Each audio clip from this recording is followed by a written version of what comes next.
introduce you to Jamie, your groom.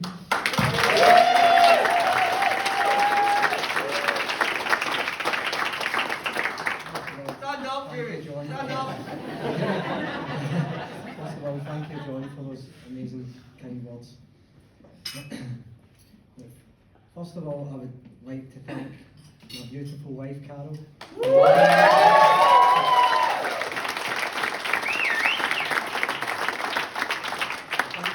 How stunning she looks. Honestly, nothing could have prepared me from how beautiful you looked walking down that aisle today. What about me? Jamie, grab the mic. We can't hear you. Don't sound One singer, one song. I've had 16 of the best years of my life with you and our girls, Kaylee, Kira and Aliona, and our Benji, our dog. I thought that he is a phone. Must be us. I can't wait to spend the rest of my life with you by my side. Also, thank you to Carol for all your efforts in coordinating our special day. Your creativity, your attention to detail, and your preparation has been outstanding in what has been an incredible day.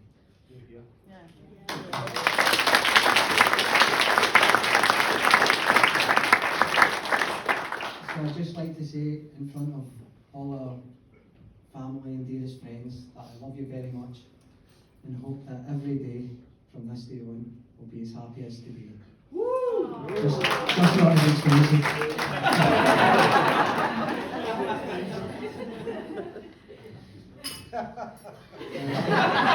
Can we all raise a glass for my beautiful wife? Can we all raise a glass for my beautiful wife, Mrs. Carol Shepherd?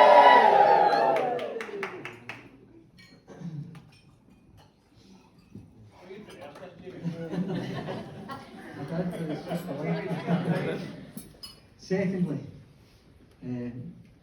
John, father of the bride, thank you for raising an amazing, beautiful, talented and intelligent daughter and for giving her away willingly. Maybe a bit too willingly. Thank you for your warmth and generosity that you've showed me through the years. You've really taken me in and made me feel part of your family.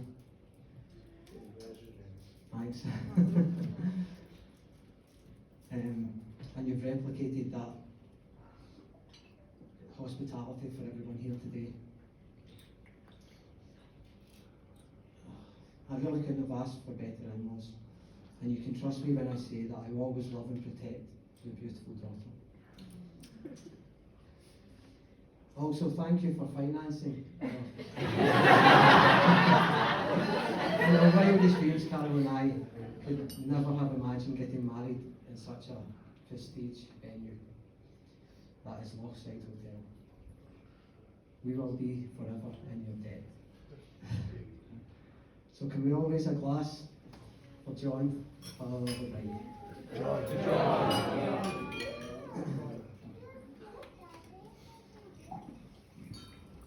Mum and Dad,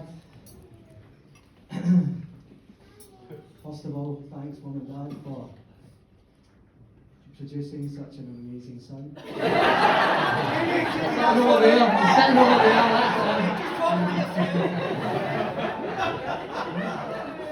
Mark really is a great guy.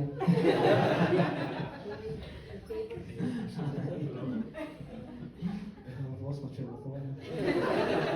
Keep going, that brings us 45 minutes by the way. It's funny because it's true, Mark. Go to 45. So to say thank you really doesn't seem enough. You both have always been there for me when I've needed you most. And I'm so proud and honoured to call you my mum and dad. The values that you have instilled in me growing up have helped me find my beautiful soulmate that I have married here today. So, thanks, mum and dad.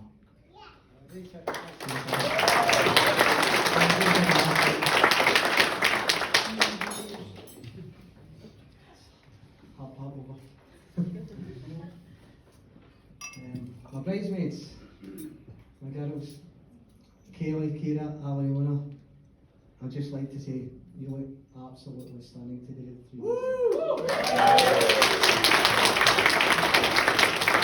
I'm so happy that you're here to share in our amazing day. I don't know. The presents, I forgot all about the presents. Talk amongst yourselves a minute. Yeah, sorry, that's just for my mum.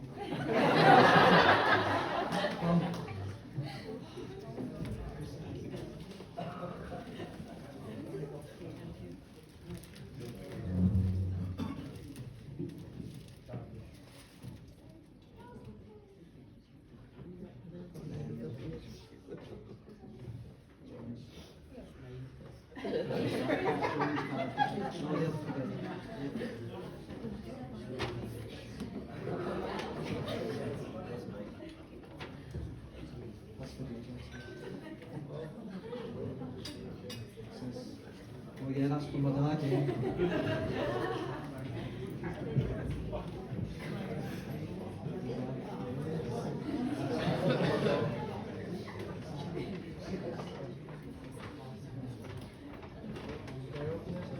Two candles, eh?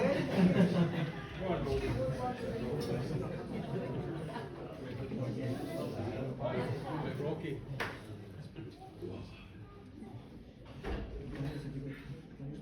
Oh, they already have the presents. Marshals. Where's Marshals? Jeff and Martin, where are you? Guys, that's some of the best. That's been last year in a long time. Thanks for that.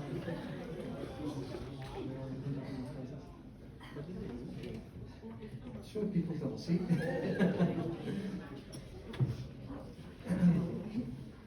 Still more relaxed when I'm walking down. You start singing. I'll be back in a minute. Thanks, David. Special thanks also goes out to Becky and Laura for organising Carol's 2 hen parties. Two? Yeah,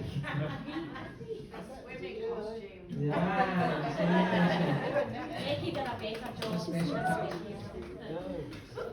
Still get nightmares with that, Jamie. Thanks also to my new sister-in-law Ruth for doing all the nameplates and picking up bridesmaids' dresses and all the advice you've been giving Carol to keep calm during her day. And also for everyone here who's travelled near and far. Sorry. Oh yes, sorry, Anne Green, leadership, where's Anne? Special thanks to Anne Green for going to all the Carol's wedding dress fittings and going to everything else.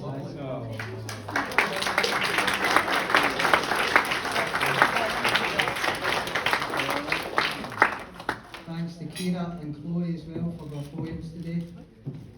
Started me off, Kira.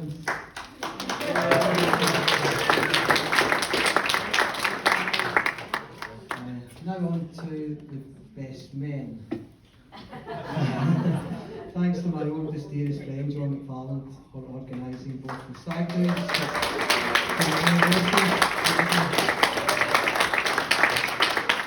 Stag do, the first one to air races, which I won a lot of money at. And also to Prague, which was just a laugh from the whole weekend from start to finish.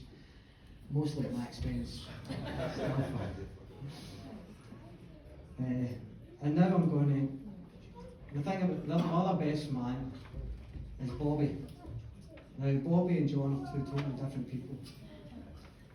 But they have one thing in common.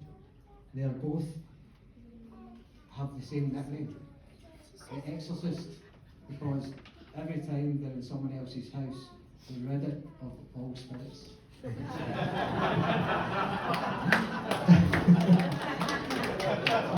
Bobby, Dad jokes. What from here? well, there you're right there. I'm just going to pass you on to the main event of the evening. My wingman, Bobby Creed.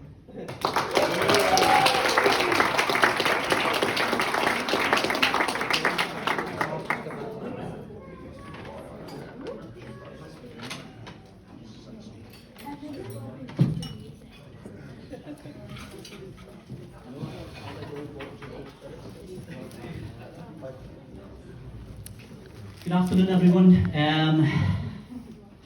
Do you know, I wrote a speech out here about 10 times, practiced it 25 times, and basically last night I had it down to a T. I didn't even any notes or anything like that, and well, the first speech just blew me away. So I always keep a backup. It's always good in life to have a backup and contingency plan. So I've brought the speech with me, and due to feeling a little bit emotional now, I will go from the speech, if that's okay. So there's a lot of people in here who know me today. For those of you who don't, my name's Bobby. I've had the pleasure of knowing the groom here for 25 years, man and boy, which is probably one of the main reasons why he's asked me to get up and say a few words today. I felt quite honoured, if truth be told. It's not often that you get to stand up and reflect and share some memories about a lifelong friend in front of a lovely audience like this, a lovely setting, on a special day like today, this couple's most special day. So where can I start? I can start about 25 years ago. Jamie and I were working in a factory called FCI, Fullerton Computer Industries. We pretty much hit it off right away. I think you'd agree with that, Jamie, or if you don't, you can look at the mic, so I have. We started off talking about our love of movies and girlfriends. Well, being truthful, it was more along the lines of the fact of we loved the movies and we had a lack of girlfriends. But Jamie and I, being a resourceful pair, we decided we had a bit of a remedy to cure that problem.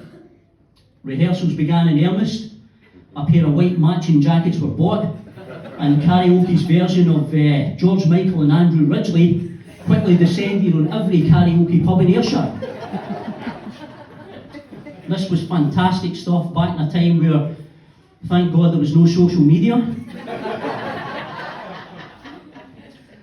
We sang and sang and sang, nights out were endless.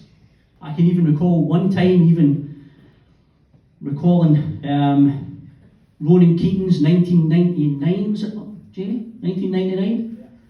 #1 hit, When You Say Nothing at All.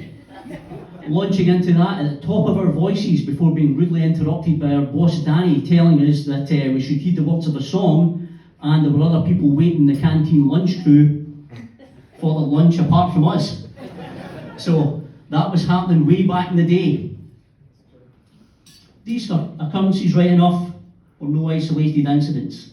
The local pubs became most hospitable to us throughout the years. In particular, the Buff and Prestwick. I don't know, has anybody ever been to the Buff and Prestwick? Yeah, there we go, right, we all know the Buff. Right. Jamie and I went there one evening, full of Corona-style courage, believe it or not. That was our drink back in the day. Never before, by the way, had we been met with such hospitality. Free food, drinks, champagne flutes on the go. So Jamie and I naturally treated the audience to a few of our hits. In fact, it was half a dozen, as I remember correctly. Helping ourselves to the food, people were actually shaking their heads in disbelief and smiling, as we thought at the time it was due to our vocal extraordinary abilities. It turns out, about an hour into it, we were approached by an elderly man and a teenage girl demanding to know who we were, because it was a private family function. There was no singing entertainment, and who the hell were we?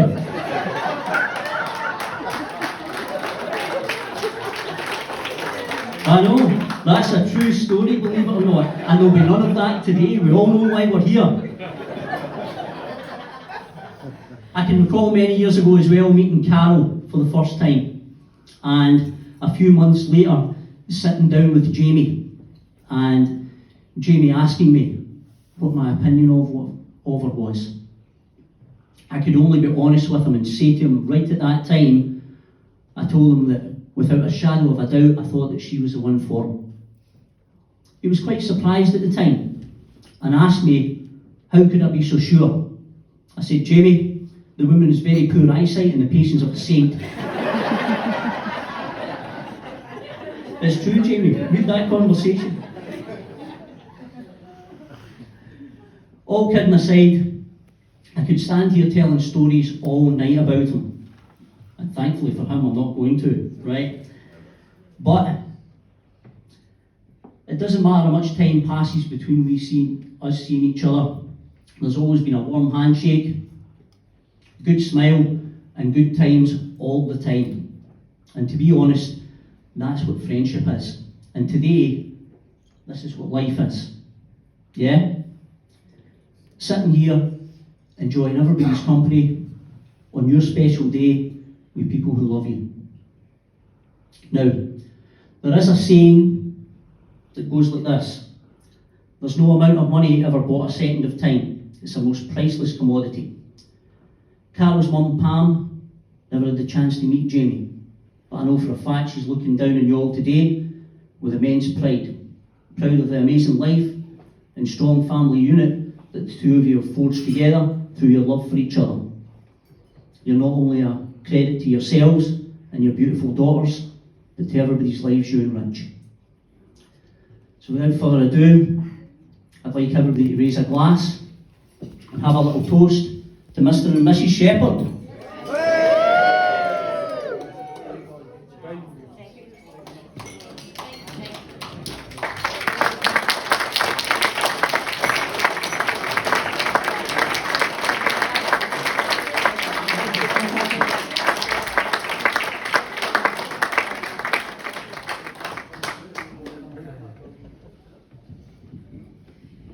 Ladies and gentlemen, can you please put your hands together one more time for your top table speakers?